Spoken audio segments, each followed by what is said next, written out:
বাংলাদেশ টেলিযোগাযোগ নিয়ন্ত্রণ commission BTRC সাম্প্রতিক ড্রাফট টেলিকম নেটওয়ার্ক ও লাইসেন্সিং রিফর্ম পলিসি 2025 উদ্যোগে বিষয়টি বাংলাদেশ জাতীয় দল বিএনপির দৃষ্টিগোচর হয়েছে।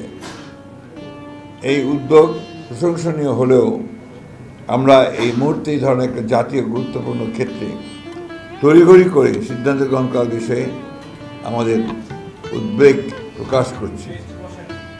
এই নীতির উদ্দেশ্য হল লাইসেন্সিং পদ্ধতি সহজ করা, প্রযুক্তিগত অগ্রগতি উৎসাহিত করা, গ্রামীণ জনগণের ডিজিটাল অন্তর্ভুক্তি বাড়ানো, যা অবশ্যই ইতিবাচক একটি বিষয়।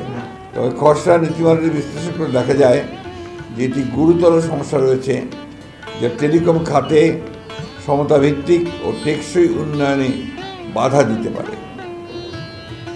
বিএনপি গঠনমূলক মনোভাব নিয়ে এই খসড়ার সম্ভাব্য দুর্বলতা, অস্পষ্টতা এবং বড় মোবাইল অপারেটরদের পক্ষে অধিক সুবিধা পাওয়ার কিছু ধারা তুলে ধরেছে, যা ছোট ও মাঝারি ব্যবসা প্রতিষ্ঠান এবং স্থানীয় উদ্যোক্তাদের ক্ষতিগ্রস্ত করতে পারে। আমরা সরকারকে জানাই এই মূল গুরুত্বপূর্ণ নীতি বাস্তবায়নের আগে তারা যেন পূর্ণাঙ্গ আর্থিক ও সামাজিক প্রভাব বিশ্লেষণ এবং সংশ্লিষ্ট সব পক্ষের এসএমই বিশেষজ্ঞ ভোক্তা সংগঠনের সঙ্গে অংশগ্রহণমূলক আলোচনা করার পর নীতিমালা চূড়ান্ত করেন। বিশেষ করে সামনে জাতীয় নির্বাচনকে সামনে রেখে বিবেচনায় রেখে এই ধরনের একটি জাতীয় গুরুত্বপূর্ণ নীতিমালা এই সময়ে একতরফাভাবে প্রণয়ন করা সমীচীন হবে না বলে বিএনপি বিশ্বাস করে। সম্ভাব্য সমস্যা ও চ্যালেঞ্জ: বাজারে একচেটিয়া আধিপত্যের ঝুঁকি, একাধিক সেবা খাতে মালিকানা রাখার নিষেধাজ্ঞা তুলে নিলে বড় মোবাইল অপারেটররা একাধিক খাতে একচেটিয়া নিয়ন্ত্রণ প্রতিষ্ঠা করতে পারবে। এতে প্রতিযোগিতা কমে যাবে, ছোট প্রতিষ্ঠানগুলো পিছিয়ে পড়বে। এসএমইদের আর্থিক সংকটে পড়ার আশঙ্কা দেখা দেবে।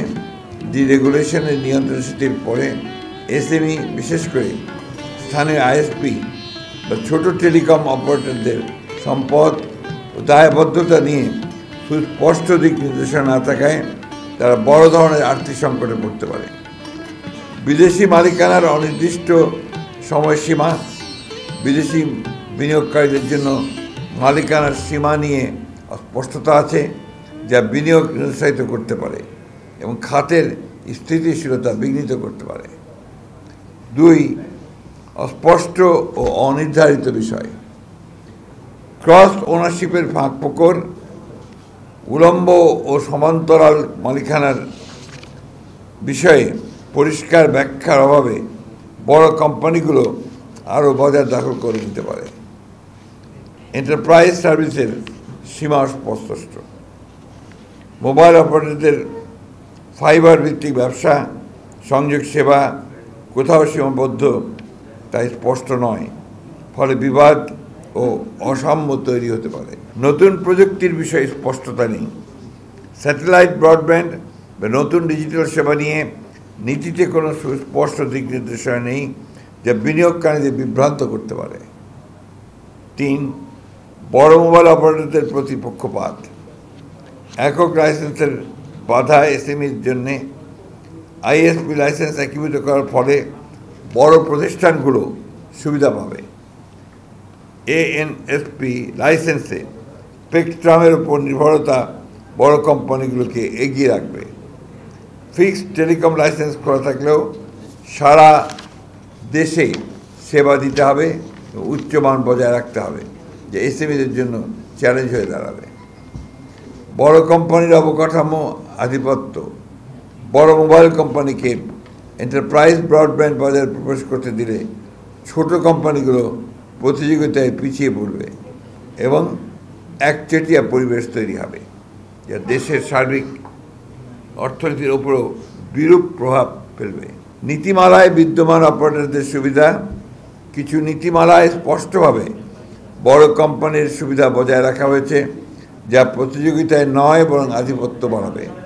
তাছাড়া খসড়া নীতিমালায় লাইসেন্স ফি শর্তাবলী, কার্যকারিতা ইত্যাদি বিষয়ে বিস্তারিত কিছুই প্রকাশ করা হয়নি, যা স্বচ্ছতার অভাব নির্দেশ করে। আমরা সরকারকে আহ্বান জানাই, এসএমই প্রযুক্তি বিশেষজ্ঞ, গ্রাহক সংগঠন সহ সব পক্ষকে নিয়ে খোলামেলা আলোচনা করার পর যেন এই ধরনের একটি গুরুত্বপূর্ণ নীতিমালা চূড়ান্ত করার সিদ্ধান্ত গৃহীত হয়।